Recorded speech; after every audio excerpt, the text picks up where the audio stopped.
Hey everyone, today I'm reviewing the Auertech 28lb twin tub washer. I'll walk you through how it works, share my experience, and give you my honest final thoughts.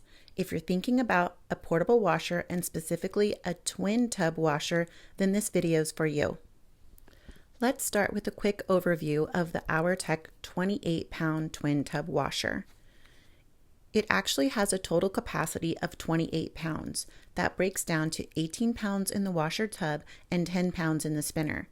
That's more than enough for a few days worth of laundry or even a bulky item like a blanket, depending on the thickness. At the time I filmed this, I paid $179.99 on Amazon, and I also added on the 3-year warranty for peace of mind. It actually has a pretty generous load capacity for a compact washer. For this particular load, I was able to fit 2 work shirts, 3 pairs of scrub pants, 3 pairs of panties, a pair of socks, 2 more t-shirts, and a pair of workout shorts, and it handled it with no problem. I haven't tested anything super bulky yet, but I did wash a set of queen-sized bed sheets by splitting them into 2 smaller loads. And as far as towels go, I've comfortably washed 2 bath towels along with about 3 hand towels in one session. So overall, it's definitely spacious enough for everyday laundry if you're mindful about how you load it. One nice feature is the built-in drain pump, which means the hose doesn't have to be lower than the machine. It can drain upward into a bucket or the sink. I use my tub. At first, you'll see me use the toilet in this video, but as I've had this machine for a couple of weeks now, I just drain directly into the tub. To drain the water, you need to turn the main wash selector dial to drain. The pump will automatically kick in and start draining. Just make sure to turn it back to normal or gentle after it's done, otherwise the drain pump will keep running even when the tub is empty. The washer offers 2 wash settings, normal and gentle, depending on what kind of clothes you're washing. What I've noticed with the gentle wash is that it only agitates a few rotations, not as much as the normal wash. When I use the gentle cycle, I will put more delicate items like certain panties or my bras into a mesh laundry bag before washing. The gentle cycle is perfect for things that don't need intense agitation. I personally don't spin my bras in the spinner to help them last longer, but I'll remove them from the mesh bag afterward and let them air dry instead. For other delicate items, I'll take them out of the mesh bag before spinning so they get a better spin dry without being bunched up. It also comes with an overheat protection, which I appreciate. If the internal temperature ever hits 275 degrees Fahrenheit, the machine will automatically shut off to protect itself. You'll need to let it cool down for about 20 to 30 minutes before you can use it again. Auertech advertises that a full wash and rinse cycle should take no more than 60 minutes total, which matches my experience pretty closely. You control the wash and spin times using simple mechanical timers. No fancy digital panels here. Just turn the dials and go. Super straightforward.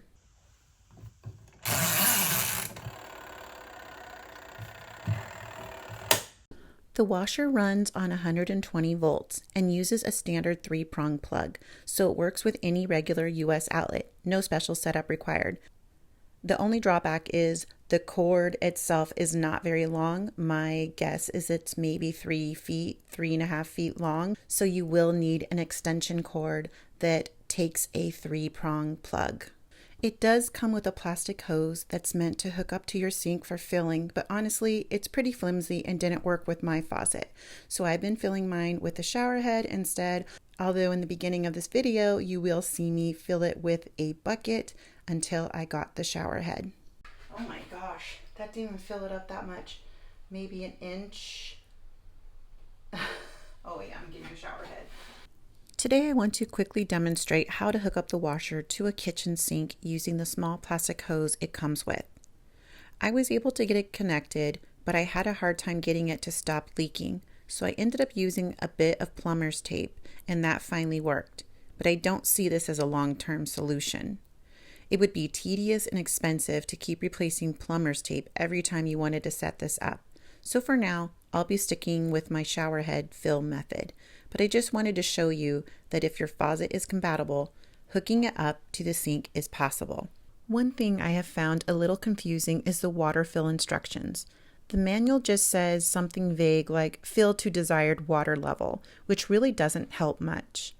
There are a few faint water lines inside the tub, but honestly, they're not clear enough to rely on, so I just go by feel.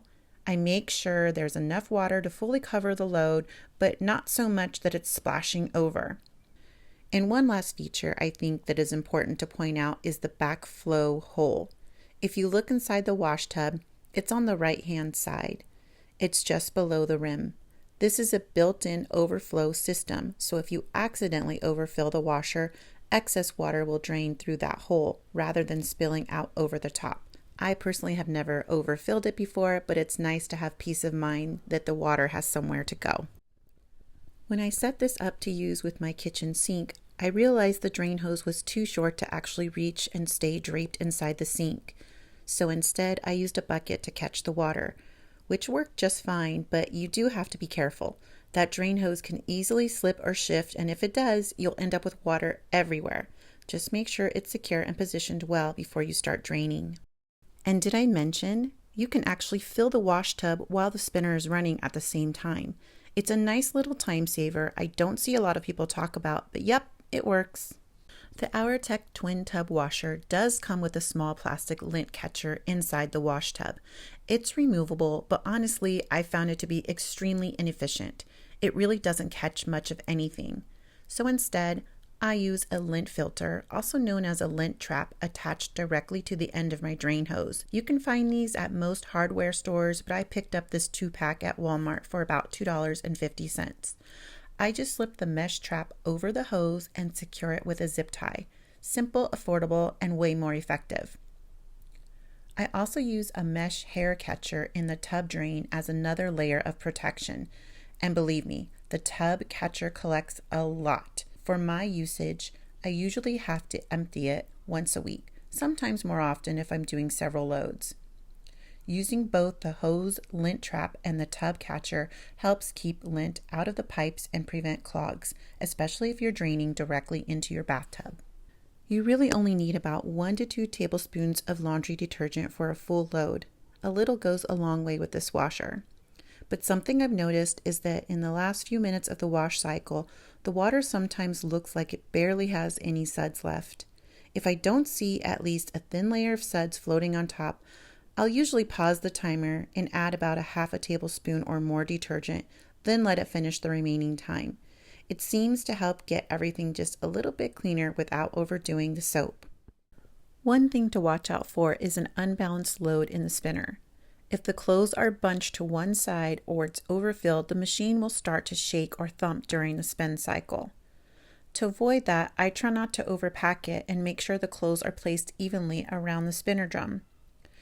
If it does get off balance, I just pause the timer, redistribute the load, and start it again. It only takes a few seconds. One important safety feature I really like is that the spinner automatically stops when you lift the lid, even if the timer is still running. As soon as you open it, the spinning instantly pauses, which makes it much safer if you need to adjust the load or check inside while it's running. I have seen a lot of twin tub washer videos where people add white vinegar, either into the rinse cycle or even directly with their detergent during the wash. I used to do the same and would pour vinegar into my rinse cycle, thinking it helped soften clothes and eliminate odors. But as I've learned more about proper laundry care, I have found that white vinegar isn't actually ideal for washing machines.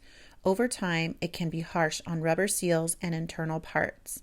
So instead, I now use a laundry sanitizer or a scented rinse product. I'll add that to my final rinse cycle, and it gives me the freshness and extra clean feeling I used to want from vinegar without the risk of damage to the washer. I also wanted to show something I don't see mentioned much in other twin tub washer videos, and that's the fact that you can add water directly into the spinner while it's spinning. The spinner has its own water inlet. This lets you do a quick rinse cycle right inside the spinner. Super useful if you want to give your clothes a final rinse after spinning out soapy water. Let's do a quick sound check so you can hear how loud this washer actually is. First, here's the wash cycle running.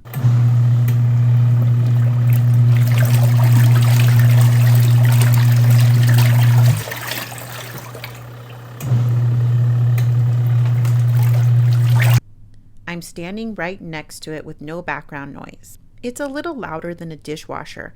You'll hear water sloshing and a consistent humming sound from the motor.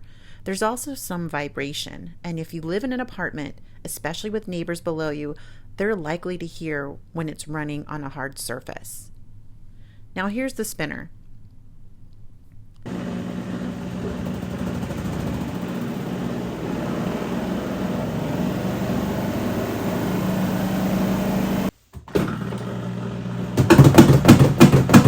The spinner tends to be loudest right when it starts, while it's trying to balance the load, and again when it's slowing down to stop. During the actual spin, it settles into a steady mechanical hum that's not too disruptive.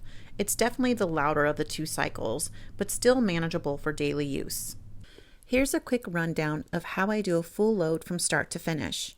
First, I start filling the wash tub and add my detergent and OxiClean. Once the water is about a third of the way up, I start adding clothes. Just enough water and space so the items can move freely while agitating.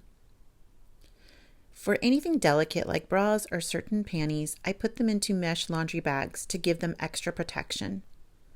Once the water level is full, I run the wash cycle for 15 minutes.